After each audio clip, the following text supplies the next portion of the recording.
Fala pessoal, sou Eric Jardel, acadêmico do 6º ano de Medicina e estou com vocês aqui nessa empreitada de internato, tá certo? Bem, dando continuidade à nossa série de vídeos sobre o internato, hoje abordaremos talvez o mais esperado dos temas, sobre evolução e alta, tá certo? Bem, se tu caiu aqui de paraquedas, nós estamos diante de uma série que trata sobre dúvidas do internato, né?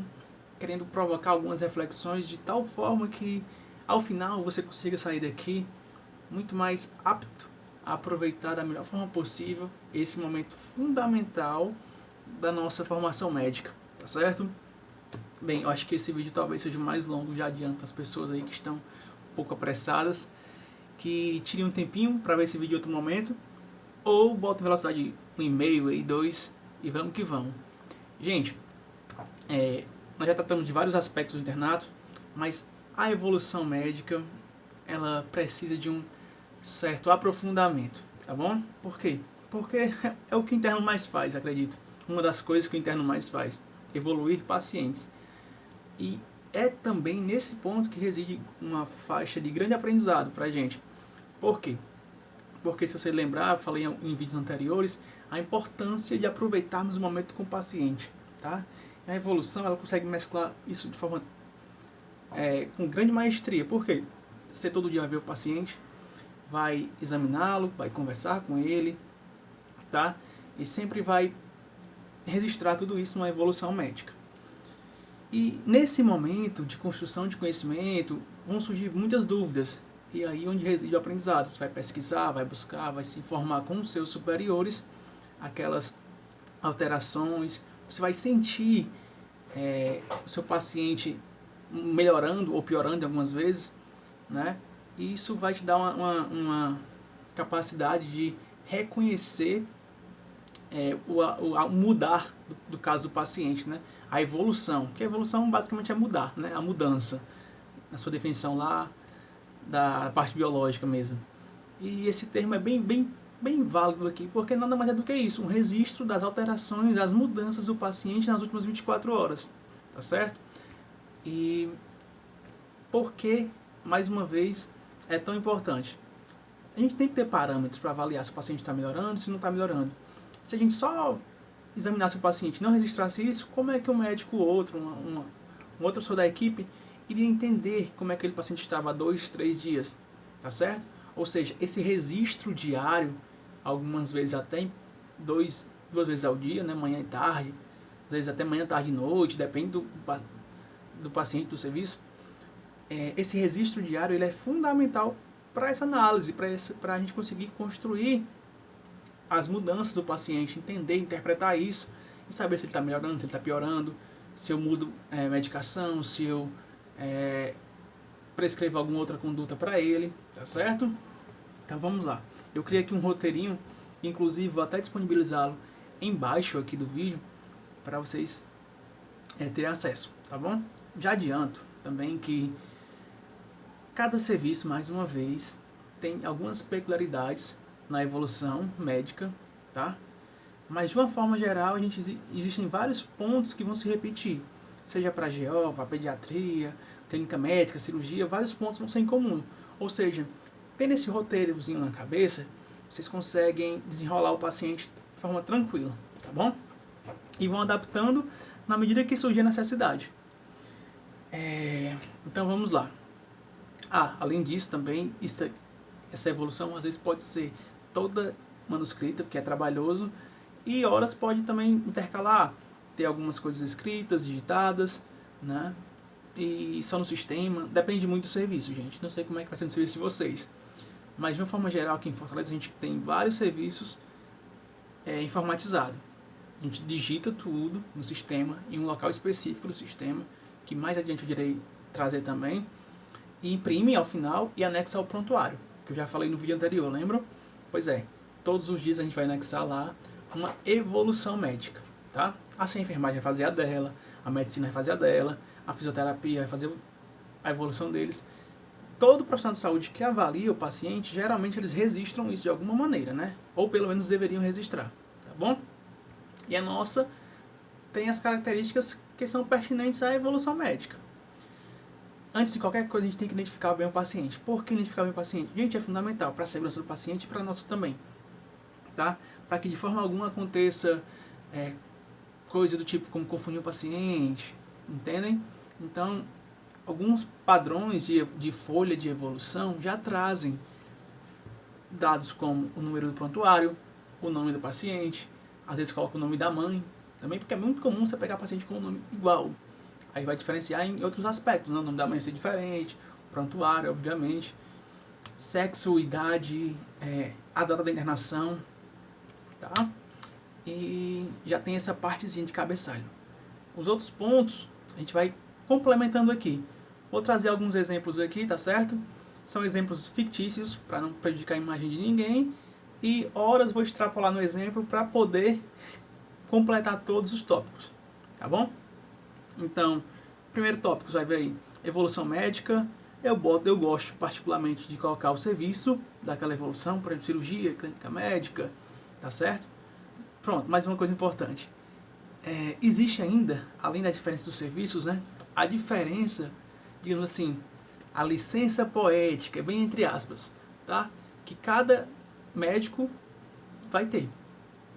Você vai perceber às vezes que um médico escreve de uma forma um pouquinho diferente, outro escreve já mais objetivo, por exemplo, outro se estende um pouquinho mais, um descreve mais, outro descreve menos. Gente, são particularidades, são individualidades dos médicos assistentes, tá certo? Vocês vão encontrando o seu próprio perfil de escrita, mas repito, de uma forma geral, existe um escopo a ser seguido, existem pontos a serem trabalhados durante essa evolução. Aí eu gosto de colocar no tópico, evolução médica, por exemplo, cirurgia, clínica médica e a data, logo no tópico, primeira linha. Por quê? Porque eu bato o olho e já sei de qual serviço qual o dia daquela evolução, tá certo? Se for manhã ou tarde, eu especifico, manhã, tarde, abre um parênteses. E é bem comum as pessoas colocarem um hashtag evolução médica e escrever na linhazinha. Vou deixar escrito embaixo. ID, que é identificação, né? Aí eu boto fulano de tal, 50 e tantos anos, leito tão. Botar o leito, importante. Ah, por que é botar o leito? Gente, além de atualizar o leito, assim, eles podem mudar, né? Vez ou outra, trocar de leito, por alguma necessidade.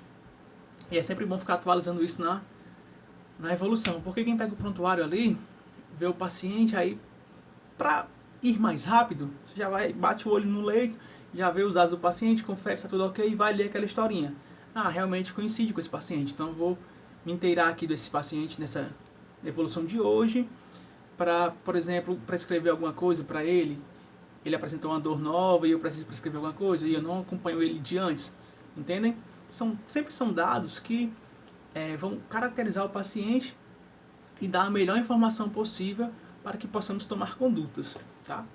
Então, evolução médica lá em cima, identificação do paciente, IH em a data, o que é IH? Internação hospitalar. Aí eu boto o dia da internação, que aconteceu, por aí boto 2 pontos. Ele internou ali por quê? Ele internou no dia tal, no dia, por exemplo, 28/5/2021, por um quadro de apendicite, né? Ou então um quadro de dor abdominal a esclarecer, ou então, enfim, N causas aí possíveis, né?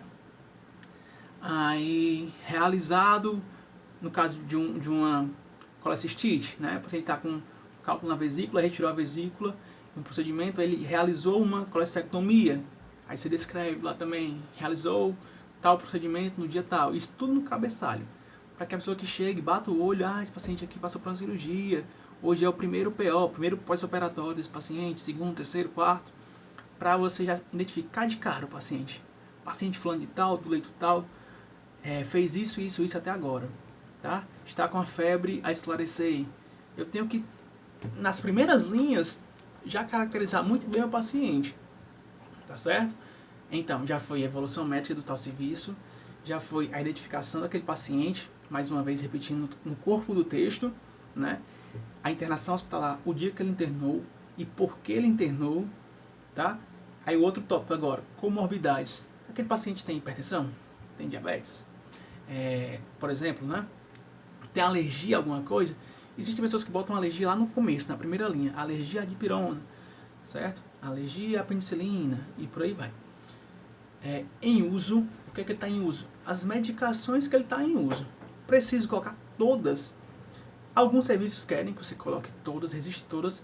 Outros não. Outros são mais objetivos e querem, por exemplo, que você coloque só os antibióticos ou só as medicações mais importantes naquela terapêutica. Ah, se ele tomou dipirona, tu não precisa colocar dipirona, né? Paracetamol, Scopan, não. Bota só sintomáticos. Resume todo o restante das medicações que ele toma de forma assim esporádica com a palavra só, sintomáticos, né? Em uso, fez uso, outro tópico. Fez uso de quê? Ah, ele fez uso de um concentrado de hemácia, por exemplo. Isso é importante para a história dele, concorda? Isso é bom estar registrado. E o dia também. E de preferência, registrar na frente se teve intercorrências ou não. Parâmetros.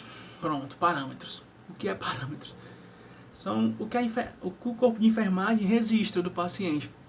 Porque geralmente o médico vê o paciente em alguns horários do dia. E a equipe de enfermagem fica vendo aquele paciente de forma mais recorrente. E aferindo temperatura, aferindo PA, entendem? Glicemia e outros dados, se necessário, daquele paciente. Geralmente frequência cardíaca, frequência respiratória, PA, temperatura, alguns pacientes com balanço hídrico, ou seja, medindo o quanto ele ingere de líquidos e o quanto ele elimina e registrando tudo isso no prontuário do paciente. Entendem por que a importância também do prontuário? Gente, é fundamental. Tenham muito cuidado com o prontuário. Nunca percam o prontuário. Tentem não bagunçar muito o prontuário também. Tá certo? Já tá, então, como é que eu encontro esses dados? Você vai lá na enfermagem. No primeiro dia é um pouquinho complicado, às vezes, encontrar esses papéis. Seja cavalheiro, seja uma pessoa educada. E se apresente para a equipe de enfermagem. Se identifique. E pergunte... pessoal, onde é que eu encontro os parâmetros do paciente, né? Aí eles vão informar, tá aqui, doutor, fulano, não sei o que. E vão te mostrar, tá? Vão te identificar onde é que fica aqueles parâmetros. Você vai lá, tira foto, tá? Depois apaga, obviamente. Tira foto e coloca na sua evolução. Aí as pessoas fazem tabelinha, às vezes, por exemplo, 6 horas da manhã, às vezes medem 4 vezes por dia, 6 vezes ao dia, a depender da necessidade do paciente. 6 da manhã, aí 10, 14, o tipo de parâmetro que foi, se foi PA, se foi frequência, e vai registrando isso como se fosse uma tabelinha de todos os parâmetros das últimas 24 horas. Ou seja, tu chegou lá no dia, amanhã, dia 1º, né? Os parâmetros que tu vai registrar são os parâmetros das últimas 24 horas, entendem? A última folha que tiver lá de parâmetro da enfermagem, você vai olhar isso e colocar nos parâmetros, tá? Depois, evolução.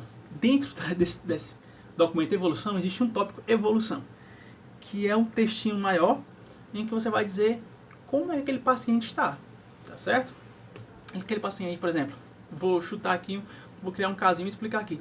Paciente evoluindo clinicamente estável, sem queixas de dor ou desconforto ao exame, um exemplo, tá? Sem febre nas últimas 24 horas. Você vai descrevendo como é que ele está. Refere, por exemplo, melhora da hiperemia, refere... Gente, esses termos não são que o paciente vão falar pra você, né? Hiperemia. Vai chegar dizendo assim, toda essa hiperemia tá melhorando, tá menos vermelho. Não. Ele vai dizer que tá menos vermelho, por exemplo. Você vai se tocar e vai escrever dessa forma, tá bom? Se você quiser, às vezes, usar as aspas para dizer que foi o paciente que referiu, por exemplo, se melhora da hiperemia conjuntival, por exemplo, melhora do olho vermelho, eles vão falar dessa forma, por exemplo. E falar também, nesse mesmo textinho, né? Se ele está aceitando bem dieta, se ele está com a diurese presente, como é que está aquela diurese, se aquela diurese se possível, até quantificar em ml hora, né? Se as evacuações deles, como é que estão? Estão diarreicas? Estão de aspecto fisiológico? Entendem? Vocês vão caracterizar ao máximo. Como é que está o sono dele? Se ele está conciliando bem esse sono vigília, né? Está dormindo bem à noite? Está ficando o dia sem sono, por exemplo. Existem termos específicos para isso. Tá bem?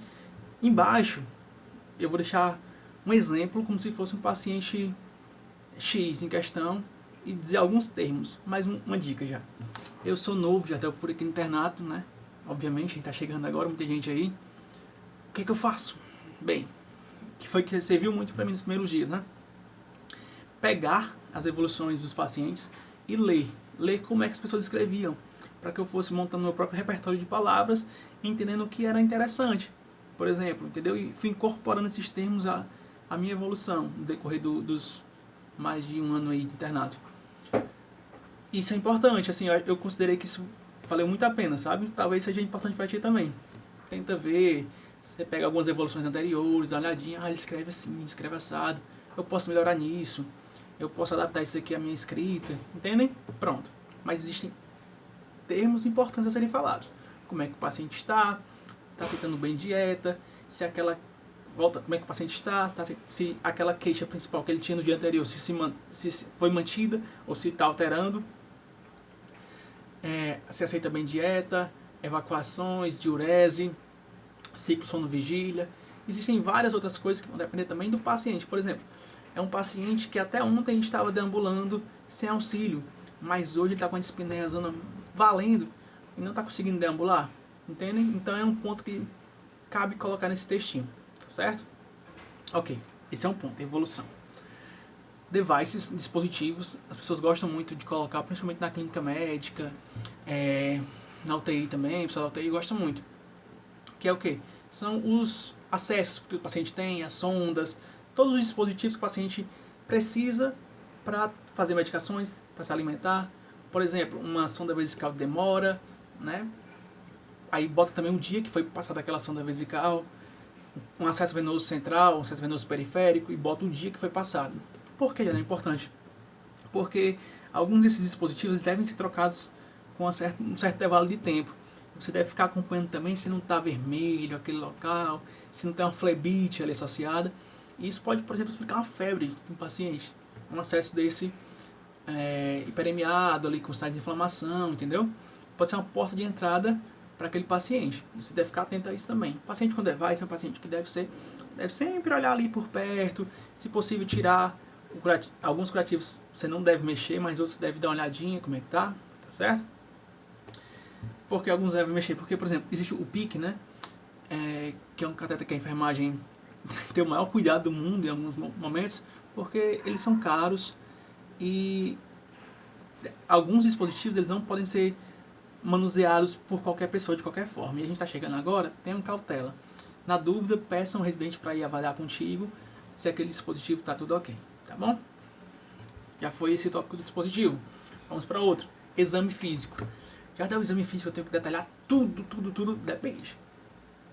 Um paciente que veio, por exemplo, nesse caso que a gente falou agora, né?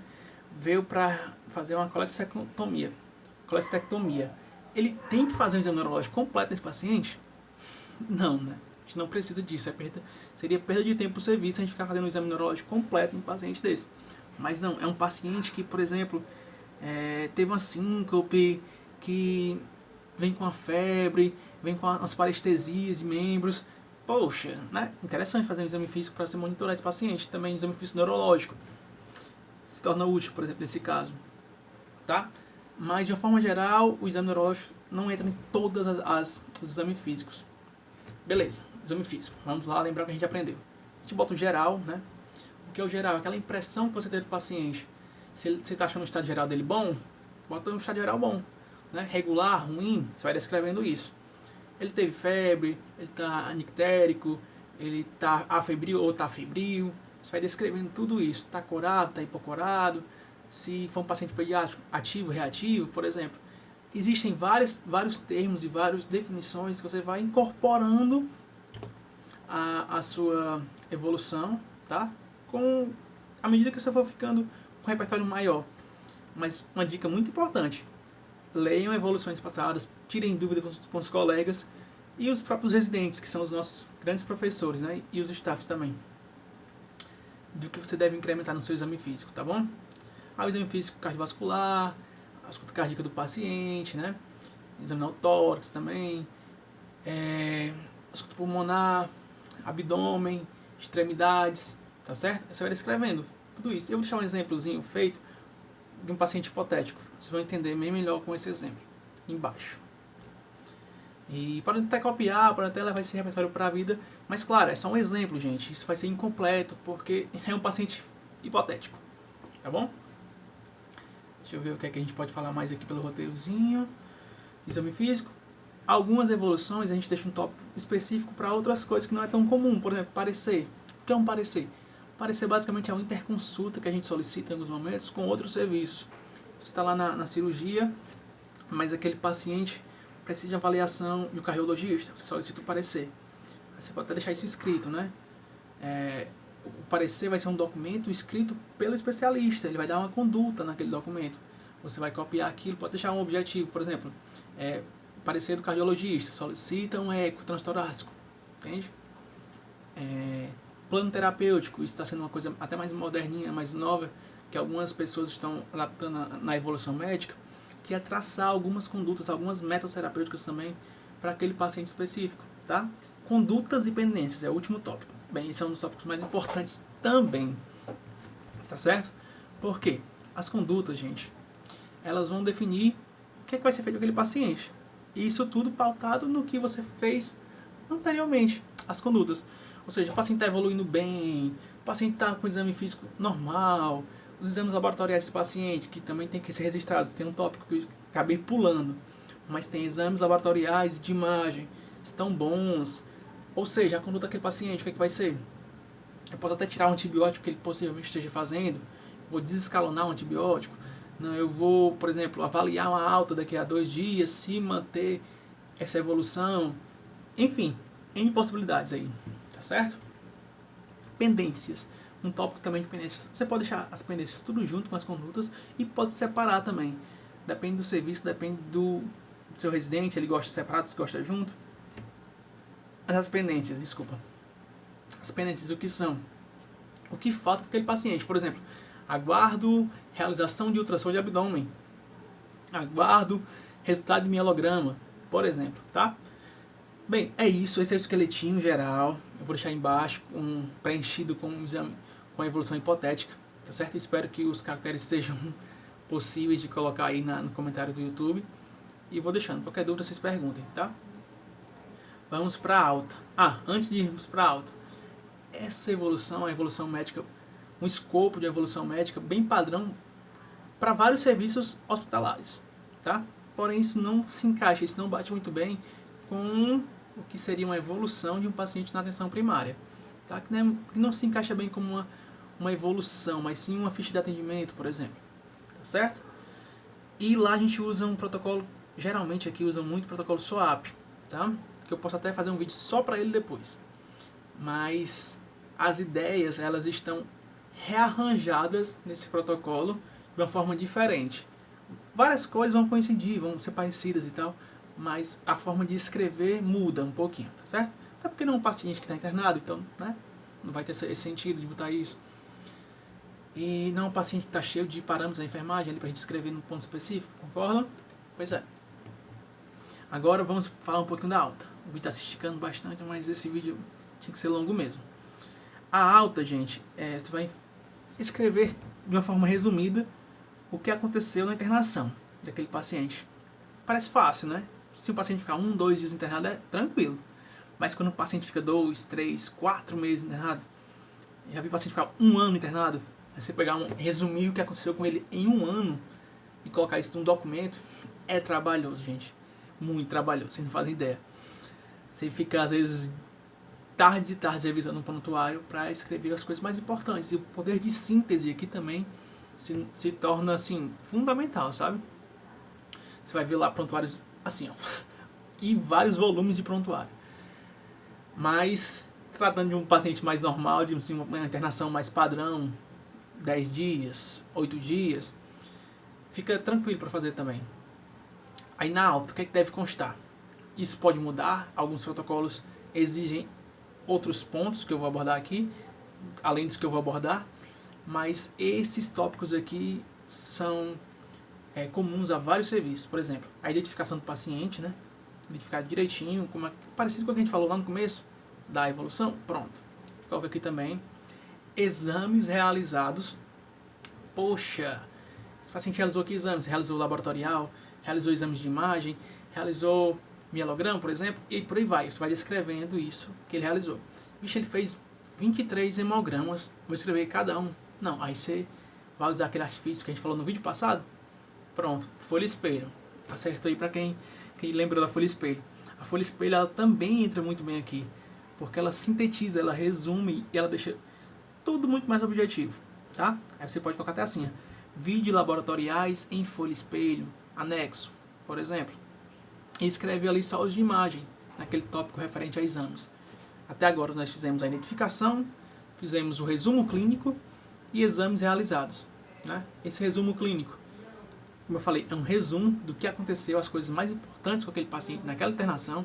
Os exames que ele realizou, é tudo muito intuitivo nessa parte aqui. A terapêutica que foi realizada já é outro tópico.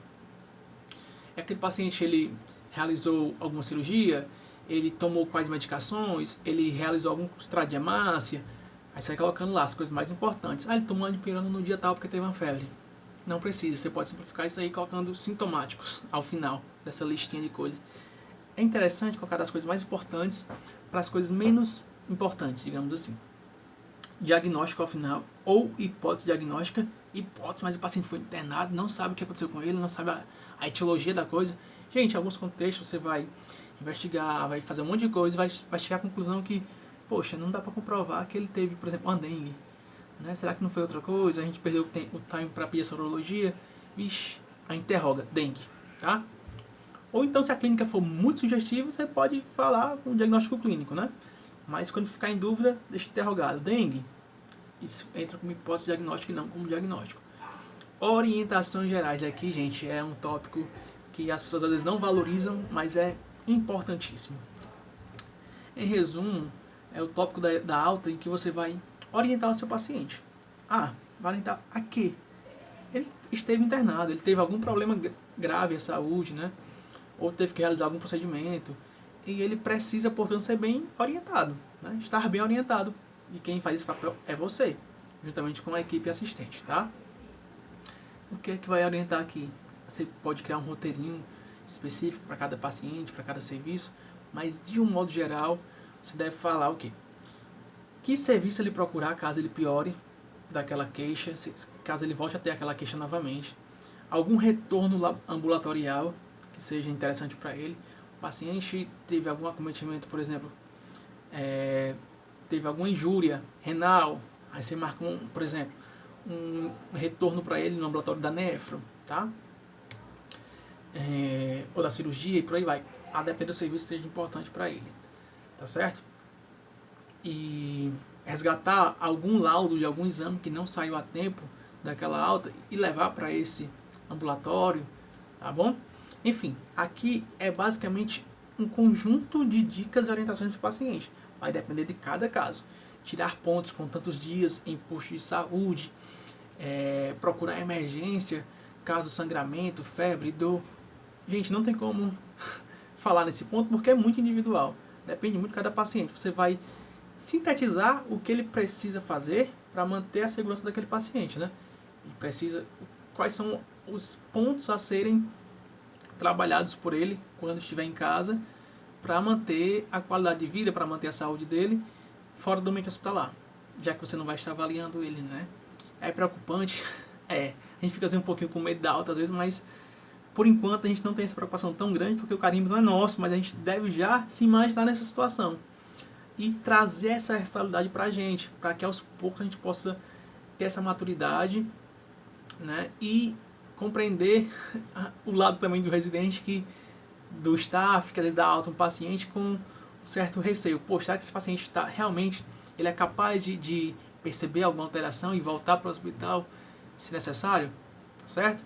Mas aí é uma longa história, é um dilema da vida da gente. Desde que a gente ganhou um carimbo, a gente vai ficar com esse dilema pro resto da vida, acredito eu. Pelo menos é o que nos falam, tá? Pessoal, espero ter contribuído alguma coisa com vocês nesse vídeo de hoje. Ficou um pouquinho longo, acho que vou até dividir em 2 partes. E é isso, qualquer dúvida deixe nos comentários. Vou colocar isso na descrição do vídeo, como eu falei, né? Criar um casozinho aqui hipotético. Deixar isso de forma bem objetiva para vocês, tá certo? Mais uma vez, gente, isso não é uma evolução perfeita, ideal, porque eu não sei o paciente, eu não estou vendo o paciente, estou estipulando, estou criando alguma coisa. Então, não temos como bater todos os pontos que precisariam ser batidos, tá certo? Se cuidem, se protejam, bom internato, qualquer dúvida estamos aqui, tá certo? Se cuidem!